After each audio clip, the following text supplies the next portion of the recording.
마가복음 5장 1절로 9절 말씀입니다. 한 절씩 교독하고 마지막 절은 함께 읽겠습니다. 제가 먼저 읽습니다. 그 후에 유대인의 명절이 되어 예수께서 예루살렘에 올라가시니라. 예루살렘에 있는 양문 곁에 히브리 말로 베데스다라 하는 못이 있는데 거기 행각 5이 있고 그 안에 많은 병자, 맹인, 다리 저는 사람, 혈기 마른 사람들이 누워 물의 움직임을 기다리니 이는 천사가 가끔 못에 내려와 물을 움직이게 하는데 움직인 후에 먼저 들어가는 자는 어떤 병에 걸렸든지 낫게 되밀어라. 거기서 38에 된 병자가 있더라. 예수께서 그 누운 것을 보시고 병이 벌써 오래된 줄 아시고 이르시되 내가 낫고자 하느냐. 병자가 대답하되 주여 물이 움직일 때에 나를 못에 넣어주는 사람이 없어 내가 가는 동안에 다른 사람이 먼저 내려가나이다. 예수께서 이르시되 일어나 내 자리를 들고 걸어가라 하시니 함께 하겠습니다. 그 사람이 곧 나아서 자리를 들고 걸어가니라. 아멘. 이날은 네, 여기까지입니다. 지난주까지 주일 오후에 4번에 걸쳐 예수님과 함께했던 여인들에 대한 이야기를 나누었습니다. 오늘부터 10월 말까지 4번에 걸쳐서는 병에 걸려 어려웠으나 예수님으로 인하여 회복한 사람들의 이야기를 나누게 될 것입니다. 오늘은 베데스다 연못에 있었던 병자에 대한 이야기인데요. 예수님이 예루살렘으로 가십니다. 동쪽 성벽에 문이 하나 있는데 그 문의 이름은 양문이었습니다. 그 양의 문 옆에 베데스다라고 하는 연못이 있고 그 연못 주변에 행각이 5이 있는데 행각은 길게 늘어선 복도입니다. 그런데 그 복도에 적지 않은 환자들이 있는 거예요. 누군가는 앉아 있고 누군가는 누워 있고 누군가는 서 있고 누군가는 거기를 배회하고 있습니다. 다양한 모습으로 있는데 그러나 공통적인 것은 어떤 모습인 건 간에 그들의 시선이 베데스다 연못을 향하고 있다는. 그 이유는 간단합니다. 베데스다 연못이 예상하지 못했던 때에 갑자기 부글거리는데 그것은 천사가 갑자기 하늘에서 베데스다 연못으로 내려오기 때문인데 그 천사가 내려오는 그래서 물이 부글거리는 순간에 가장 먼저 그 안에 들어가는 사람은 어떤 병을 가지고 있든지 회복된다라고 하는 소문을 사람들이 알고 믿고 있기 때문이에요. 그래서 그 연못을 보면서 이번에 부글거리면 제일 먼저 들어가야지 깨끗해져야지 라고 하는 생각을 가지고 있었다라고 하는 거죠. 예수님께서 지나가시다가 한 환자를 보십니다. 오래됐습니다. 아픈지. 네가 낫고자 하느냐? 그랬더니 이렇게 얘기를 합니다. 못에 넣어주는 사람이 없어서 여전히 이렇게 여기 있습니다. 저 꽤 오래됐습니다. 그랬더니 예수님께서 네 자리를 들고 일어나 걸어가라 이렇게 말씀하시죠. 그가 믿음 가지고 일어나 보려고 했더니 일어나지는 거예요. 걸어갔다. 치유받았다라고 하는 것이 오늘 본문의 내용입니다. 저는 오늘 본문을 보면서 이 환자가 38년 동안 고생했던 이유가 뭔가에 대해서 생각을 해봤는데 2가지로 나눠봤습니다. 첫 번째는 왜 고생을 했냐면 만만치 않은 상대를 만났기 때문이에요. 오늘 본문에 나오는 이야기 유명합니다. 오늘 본문에 나오는 38년 된 병자가 회복하는 얘기 처음 들어보신 분 계십니까? 아니죠. 다 아실 만큼 유명한 얘기입니다. 그런데 생각해보면 이 병자에 대해서 우리가 알고 있는 게 의외로 적습니다. 이 환자 이름을 모릅니다. 예수님께서 병을 고쳐주신 사람들의 이름이 성경에 종종 나오거든요. 뭐 나사로, 뭐 바디메오 이렇게 나오는데 이 환자 이름이 안 나옵니다. 이름이 안 나오는 경우에는 이에 대한 설명이라도 나옵니다. 베드로의 장모, 백부장의 종, 뭐 야이로의 딸, 뭐 이렇게 관계적인 걸로 그 사람에 대한 설명이 나오는데 이 환자에 대해서는 그런 설명도 없습니다. 그럼 이런 것도 없는 경우에는 병명은 나오기 마련이에요. 그러니까 열병으로 고생을 하던 혹은 혈류병으로 고생을 하던 혹은 귀신 들려 고통을 받았던 뭐 이런 식으로 해서 병명이라도 나오는데 이 환자는 병명도 안 나옵니다. 그럼 뭐만 나옵니까? 38년 동안 누워 있었다. 누군지도 모르고 무슨 병명인지도 모르는 하여튼간 고생 오래 했다. 이렇게만 나옵니다. 그래서 오늘 본문이 주는 단서를 가지고 확실하게 생각할 수 있는 건 뭐냐면 무슨 병인지 이 사람이 누군지 어디서 왔는지는 알 수 없지만 정말 만만치 않은 병을 만났구나 이걸 알 수 있습니다. 여러분, 병에서 놓이려면 어떻게 해야 됩니까? 병보다 강한 약을 먹어야 되겠죠. 병을 잘 다룰 수 있는, 병을 넉넉하게 치유할 수 있는 의료진을 만나서 케어를 받으면 되는 거 아니겠습니까? 그런데 약으로도 무효하고 치료도 소용없는 것을 보니 굉장히 만만치 않은 병을 만나서 오랫동안 고생했다는 거예요. 사는 것처럼 살지 못했다라고 하는 것을 오늘 본문을 통해서 알 수 있습니다. 여러분, 병보다 강한 약을 못 만나고 혹은 병을 다룰 수 있는 의사를 못 만나면 어떻게 되니까 마지막은 예수님 만나는 수밖에 없습니다. 예수님께서 그 병을 고쳐주시든지, 예수님께서 그 병의 이유를 알려주시든지, 예수님께서 그 병에도 불구하고 의연하게 살 수 있는 용기와 지혜를 주시든지 예수님 만나는 수밖에는 없죠. 왜 그렇습니까? 예수님께서 모든 병보다 크시기 때문입니다. 아멘입니까? 하나님께서 모든 병보다 크시고 예수님께서 모든 병보다 크시다고 하는 것을 믿으며 나아가는 저와 여러분 되어주시기를 원합니다. 예수님께서는 낫게도 하시고 받아들이게도 하시고 거기에서 의미도 찾아가게 하시고 의연하게 걸어갈 수 있는 능력도 주시는 분이다라고 하는 거죠. 그런데 병과 신앙에 대해서 좀 드리고 싶은 말씀이 있습니다. 오후 예배 때는 좀 이런저런 얘기도 좀 벗어나서 해보고 싶은데 교인들과 만나서 이야기를 하다 보면 감기 걸리면 감기약 드시거든요. 배가 아프면 위장약 드시거든요. 열이 나면 해열 진동제 드십니다. 그리고 몸이 아주 피곤하거나 몸이 조금 피곤한 것 같은데 예정된 일정이 빡빡하다. 그러면 영양제도 드시고 안 되는 경우는 수액을 맞기도 하시거든요. 이게 당연한 겁니다. 그죠? 그런데 몸에 관련해서는 연약한 부분에 대한 필요한 약을 드시는데 마음에 관련된 연약함에 대해서는 약을 잘 안 드시려고 하세요. 몸이 연약할 때 약 먹는 것을 신앙으로 연관시키지 않습니다. 아니, 감기 걸렸다고 신앙이니 감기약 먹으면 어떻게 해? 아니, 열난다고 덥석 해열제 먹으면 어떻게 하겠다는 거야? 이런 얘기 안 하시거든요. 그런데 무의식적으로 마음의 감기와 같은 우울감이 들거나 아니면 내가 어쩔 수 없는 나를 사로잡는 어떤 불안감, 그래서 공황 같은 것이 온다거나 혹은 잠이 잘 안 오는 경우에는 약을 잘 안 드시려고 자꾸만 이것을 신앙적인 문제랑 결부를 시키십니다. 마치 마음에 관련된 약을 드시면 신앙이 없거나 믿음이 약한 것처럼 생각을 하셔서 자꾸만 안 드시려고 하죠. 이건 건강하지 않다는 거예요. 몸이 아프면 몸에 필요한 약을 먹듯이 마음이 아프고 마음에 감기가 들었으면 마음의 감기약을 드셔야 된다는 거예요. 부작용이 있으시면 어떻게 됩니까? 부작용이 없는 용량과 그 약의 종류를 찾아서라도 드셔야 된다는 거예요. 그런데 방금 말씀드린 것보다 더 우려되는 상황이 있는데 종종 어떤 분들은 신앙생활하면서 만나다 보면은 연약한 부분, 병든 부분을 기도로만 고치려고 하시는 경우가 있습니다. 물론 지금 생명문 교회는 그런 분이 안 계십니다만 그런 분들이 신앙인 중에 꽤 계셔요. 그래서 아프면 병원 안 가고 기도원에 가시는 경우가 있습니다. 예수님께서 수없이 많은 사람들을 기도로 능력으로 고치셨다라고 하는 것이 그 이유일 겁니다. 그런데 그 당시 예수님께서 기도로 수많은 사람들을 일으키시는 이유는 제가 생각할 땐 크게 두 가지인데 첫 번째는 그때 의학이 아주 일천하죠. 2000년 전에 아주 일천합니다. 두 번째 이유는 뭐냐면 그나마 일천한 의학의 도움을 받을 수 있는 사람이 아주 극소수예요.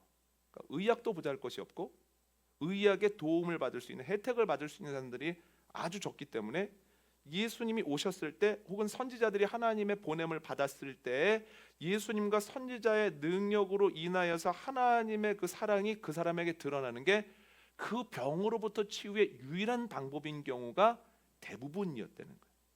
그러니까 그때는 하나님께서 이 방법을 통해서 수많은 사람들을 고쳐주셨죠. 그런데 그때에도 의학의 혜택을 받는 아주 소수의 사람들이 있었거든요. 그러니까 예수님은 이들에 대해서 나쁘다고 생각을 안 하셨습니다. 목사님, 성경에 그런 게 어디 나옵니까? 나오거든요. 한번 읽어볼까요? 마가복음 5장 25절로 28절 한번 읽어볼까요? 함께 읽습니다. 시작. 12해를 혈루증으로 알아온 한 여자가 있어 많은 의사에게 많은 괴로움을 받았고 가진 것도 다 허비하였을 때 아무 효험이 없고 도리어 더 중하여졌던 차에 예수의 소문을 듣고 무리 가운데 끼어 뒤로 와서 그의 옷에 손을 대니 이는 내가 그의 옷에만 손을 대어도 구원을 받으리라 생각함일러라. 아멘. 다음 주에 나눌 본문인데요. 잠시 살펴보면 한 여인이 혈류증에 걸렸습니다. 그런데 이 여인이 이것을 낫기 위해서 여러 가지 노력을 하는데 의학의 도움을 받을 수 있는 상황이었고 재력이 있었습니다. 아주 극소수예요, 그 당시에는. 그런데 그런 극소수의 좋은 환경 속에서 열심히 노력하는데 병이 안 낫는 거예요. 안 나을 뿐만 아니라 그런 노력을 하는 과정 가운데에서 자신이 가지고 있는 소유를 다 써버렸다는 거예요. 이제 방법이 없습니다. 그런데 포기하지 않았습니다. 어떻게 합니까? 예수님에 대한 이야기를 듣고 예수님의 옷자락에만 손을 대도 날 것 같다라고 하는 믿음 가지고 그 군중들 틈을 들어와서 예수님의 옷자락에 손을 댔다라고 하는 거예요. 그 즉시로 낫죠. 예수님께서 그 여인 찾아서 뭐라고 말씀하십니까? 아니 처음부터 믿었어야지. 아니 처음부터 손 댔어야지. 아니 해볼 거 다 해보고 탕진할 거 다 탕진하고 이제 와? 이렇게 안 하셨다는 거예요. 고생 진짜 많았다. 네가 해볼 수 있는 거 진짜 최선을 다해서 해보고 노력할 수 있는 거 다 해보고 그래도 안 되니 얼마나 답답했니? 그런데도 포기하지 않았으니 너 참 대단하다. 네 믿음이 너를 낫게 했다. 내 능력 때문이 아니라 네 믿음 때문이야. 참 잘했어. 그를 여러 가지로 위로하시는 가운데에서 치유의 은혜를 허락하셨다라고 하는 거예요. 여러분, 하나님께서 사람들에게 지혜를 주셨습니다. 그리고 그 지혜 위에 사람들의 노력, 사람들의 인내, 사람들의 헌신, 거기에 더하여 실수까지 사용하심으로 여러 가지 기술과 문화를 발달시키셨다는 거예요. 그 중에 하나가 의학이죠. 그러면 의학은 하나님이 우리에게 주신 선물입니다. 그러면 선물을 주신 이를 가장 기쁘게 하는 건 뭡니까? 그 선물을 가장 적절할 때 잘 사용하는 것이 주신 이를 가장 기쁘게 하시는 일이라는 거예요. 그러면 감기 걸렸을 때도 감기약을 먹듯이 우리의 마음에 병이 있을 때에도 잠이 안 올 때에도 도움을 받는 것이 좋겠습니까? 안 받는 것이 좋겠습니까? 권사님, 잠이 안 올 때 도움을 좀 받는 게 좋겠습니까? 안 받는 게 좋겠습니까? 네, 오늘 저녁부터 도움을 좀 받으십시오. 네, 믿음과 전혀 관련이 없는 거고 하나님이 주신 것을 잘 사용하는 건 주신 일을 더 기쁘시게 하는 거다라고 하는 거예요. 그런데 이건 있습니다. 노력을 먼저 해야 됩니다. 이게 노력을 하고 안 될 때 하나님께 가는 게 영적 원리예요. 하나만 예를 들어보면 이스라엘 사람들이 애굽에서 나와서 바로 하나님께 만나를 달라고 한 것이 아니라 본인들이 최선을 다해서 가지고 나왔던 그 양식이 떨어졌을 때 그럼 우리가 할 만큼은 다 했는데 이제는 뭐 먹고 삽니까? 라고 했을 때 하나님께서 만나를 내려주시는 것이 영적인 원리입니다. 그러니까 내가 준비할 건 준비하고 내가 힘써야 될 건 힘쓰고 나에게 있는 것들을 아껴서 사용하고 난 이후에 안 되는 것들에 대해서 주님께 나아가면 주님께서 그것들을 책임져 주신다라고 하는 거죠. 근데 여러분, 그게 아니라 나는 의학의 도움 안 받을 거야, 나는 신비로운 방법으로 나올 거야 라고 하는 건 영적인 교만입니다. 하나님께서 주신 보편적인 방법이 있는데 나는 그거 말고 특별하게 해요. 이런 이들이 또 어떻게 빠지냐면 하나님께서 주신 이 성경 말씀이 있는데 나는 이 방법 말고 직통으로 듣고 싶습니다. 영적 교만입니다. 이게 무엇입니까? 나는 다른 사람이야, 나는 특별한 사람이야, 나는 다른 방법으로 주님 만날 거야. 교만이라는 거예요. 잘못된 신비주의입니다. 그래서 여러분, 하나님께서 주신 성경도 기쁘게 읽고 주신 찬송도 기쁘게 부르고 주신 약도 하나님께서 주신 선물임을 기억하고 잘 사용하는 가운데에서 몸과 마음이 건강하게 유지가 되어지기를 원합니다. 여러분, 다시 본론으로 돌아가서 여러분, 이 사람이 내가 이길 수 없는, 내가 넘어설 수 없는 문제들을 만났죠. 노력해봤지만 안 된 거 아닙니까? 그런데 이가 어떻게 회복을 하게 됐습니까? 병보다 더 크신 예수님을 만나게 됐다는 거예요. 그러니까 예수님을 만났을 때 회복이 일어나죠. 지금도 마찬가지입니다. 우리가 과거에 경험했던 많은 것들이 때로 상처가 되고 아쉬움이 됩니다. 그럼 그것들이 열등감도 되고 그것들이 분노도 됩니다. 극복하고 싶은데 잘 안 됩니다. 또한 내가 준비한다고 준비했는데 미래에 대한 어떤 두려움, 불안, 이런 것들이 또 나를 막 흔들 때가 있습니다. 그것도 내 힘으로 잘 극복이 안 돼요. 이것도 준비해 놓고 이것도 보험으로 들어놨고 이것들도 내가 대비했다고 생각했는데 잘 안 잡히거든요. 그래서 어려움을 겪습니다. 그럼 어떻게 해야 됩니까? 내가 이길 수 없는 문제를 만났을 때 문제보다 더 크신 예수님을 노력 이후에 만났을 때 해결이 된다는 거예요. 여러분, 제가 여러분들의 마음속에 있는 것을 다 알 수는 없지만, 그러나 확실한 것은 저를 비롯하여 여러분들의 마음속에 있는 여러 가지 약함과 어려움, 불안과 두려움, 상처, 분노, 열등감 등이 예수님보다 크지는 않다는 거예요. 여러분, 내 안에 있는 것을 가지고 이것보다 크신 주님께 나아갑니다. 이것을 녹여내실 주님께 나아갑니다. 기도하며 나아갈 때 회복되어지는 은혜가 저와 여러분에게 넘치게 되어지기를 원합니다. 개인적인 것뿐만 아니라 우리 가정에 있는 어려움도 녹아지게 되어질 것을 믿습니다. 그런 기쁨을 경험하기를 원합니다. 두 번째로 38년 된 병자가 고생한 이유는 내 방법과 생각을 계속해서 고집했기 때문이에요. 여러분, 베데스다 연못에 갔을 때 이 환자만 있었던 거 아니죠? 수많은 환자들이 있었죠. 그런데 이 환자만 예수님과 만나서 대화를 하는 중에 변화를 경험하거든요. 그러니까 여러분, 예수님이 있는 곳과 예수님 있는 곳에서 예수님과 깊은 교제를 나누는 가운데 변화했다는 다른 개념입니다. 교회를 다닌다와 예수님을 믿는다는 다른 개념입니다. 유의미한 관계가 있습니다. 교회에 오면 예수님을 만날 가능성이 그만큼 높아지는 겁니다. 그런데 교회 온다고 해서 예수님을 깊이 만나고 교제를 할 수 있는 건 아닙니다. 예수님과 눈도 맞추고 예수님과 대화를 하는 가운데에서 예수님과 깊은 교제를 할 때 변화가 생긴다는 거예요. 그런데 예수님과 대화를 했다고 해서 예수님께 내 어려움을 내놨다고 해서 다 변하는 건 아닙니다. 대표적인 경우가 부자 청년이죠. 부자 청년이 고민을 내놓잖아요. 대화하면서 어떻게 해야 영생을 얻으리까? 뭡니까? 내가 가질 만큼 가졌고 해볼 만큼 해봤는데 이 마음에 해소되지 않는 게 있다는 거예요. 그래서 고민을 얘기했는데 예수님의 말씀을 듣고 근심하며 떠나가니까 그의 삶에 변화가 생깁니까? 안 생깁니까? 안 생겼다는 거예요.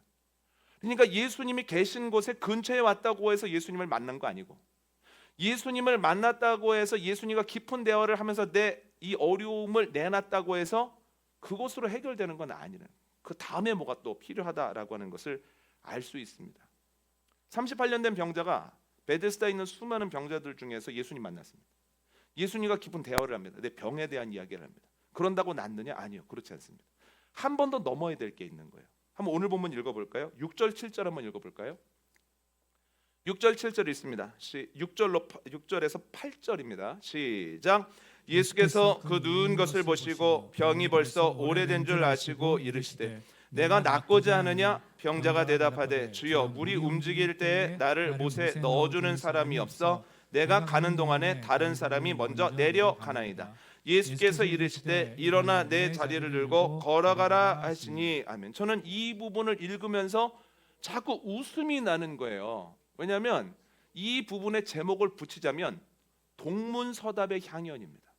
이 짧은 대화를 묻는 거 상관없이 대답하는 거예요. 한번 생각해 보십시오. 예수님께서 네가 낫고자 하느냐 이렇게 물어보시면 뭐라고 대답해야 됩니까? 예, 낫고 싶으면. 아니면 낫고는 싶은데 좀 포기했습니다. 이거 되겠습니까? 이거 이렇게 하다가 그렇게 대답을 해야 되는 거죠. 근데 뭐라고 대답을 합니까? 물이 부글거릴 때 나보다 먼저 들어가는 사람이 있습니다. 이렇게 대답. 동문서답이죠. 동문서답이죠. 그러면서 뭐라고 얘기합니까? 나를 좀 물에 넣어줄 수 있습니까? 이렇게 물어보잖아요. 그럼 예수님이 또 뭐라고 대답하시는 게 맞습니까? 내가 넣어주겠다. 일단 내 어깨에 딱 얹어 있다가 물 부글거리면 내가 반 던져주겠다. 이렇게 하시거나, 그건 좀 내가 좀 그건 안 된다. 야. 그 방법 아니야. 이렇게 하시거나 이렇게 해야 되는데 예수님 뭐라고 말씀하십니까? 거기서 한마디 안 하시고 일어나서 걸어라 이렇게 얘기하시는. 그러니까 그 짧은 대화 속에 동문서답이 한 번씩 다 왔다 간 겁니다. 그런데 묵상을 해보면 동문서답의 이유가 있어요. 여러분, 이 38년 된 병자가 왜 이런 동문서답을 할까요?